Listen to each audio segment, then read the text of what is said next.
Hujan turun selepas Christmas dan terus mencurah ke tahun baru.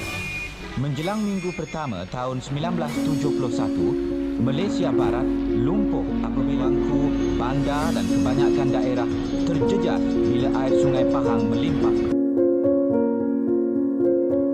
Sejarah banjir paling besar pernah melanda negara kita berlaku pada bulan Januari 1971 sehingga kerajaan terpaksa mengisytiharkan darurat setelah hampir seluruh negara ditenggelami oleh air akibat hujan lebat yang turun tidak henti-henti selama hampir 1 minggu.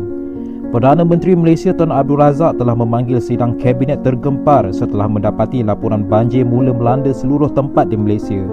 Dalam mesyuarat kabinet telah memutuskan untuk mengisytiharkan darurat banjir di seluruh negara berkuat kuasa bermula 5 hari bulan Januari 1971. Serentak dengan itu juga 2 buah jawatan kuasa Kabinet Bantuan dan Pemulihan Banjir di mana Perdana Menteri sendiri menjadi pengurusinya. Sebuah lagi jawatan kuasa untuk menaksir kerosakan dan mengarahkan langkah-langkah pemulihan ekonomi dan sosial. Kuala Lumpur merupakan tempat yang paling teruk dilanda banjir di mana hampir 60% kawasannya ditenggelami air sehingga dapat dilihat di ibu kota Kuala Lumpur bagaikan berada di tengah-tengah lautan.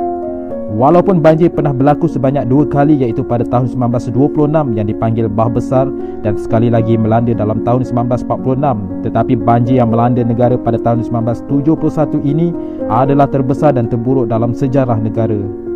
Banjir yang melanda pada tahun 1971 ini surut dalam masa seminggu kemudian dengan mengorbankan 24 orang dan kerugian harta benda dianggarkan melebihi RM84.7 juta. Banjir ini turut meninggalkan kesan-kesan kerosakan yang paling teruk, ramai kehilangan tempat tinggal dan harta benda. Ramai yang terpaksa tinggal selai sepinggang setelah semua harta benda dihanyutkan oleh banjir. Peristiwa banjir besar 1971 yang tidak diketahui umum. Beratus-ratus kereta dan lori tersadai selama 3 hari apabila jambatan dekat Maran runtuh. Feri terpaksa digunakan untuk membawa kenderaan tersebut menyeberangi sungai. Sultan Abu Bakar iaitu Sultan Pahang hampir mati lemas apabila bot yang baginda naiki bersama rombongannya itu meninjau keadaan banjir telah dinaiki air di Sungai Pahang dekat daerah Pekan.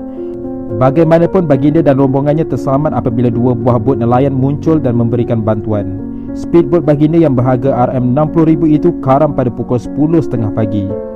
Hamzah bin Haji Saleh dari kampung Pasir Baru, Petaling Bahagia muncul sebagai hero banjir kerana berjaya menyelamatkan 20 orang yang terperangkap dalam banjir besar ini. Walaupun peristiwa ini telah lama berlalu, namun peristiwa ini tetap terpahat dalam lipatan sejarah sebagai banjir yang paling besar yang pernah melanda negara kita. Sekian, terima kasih.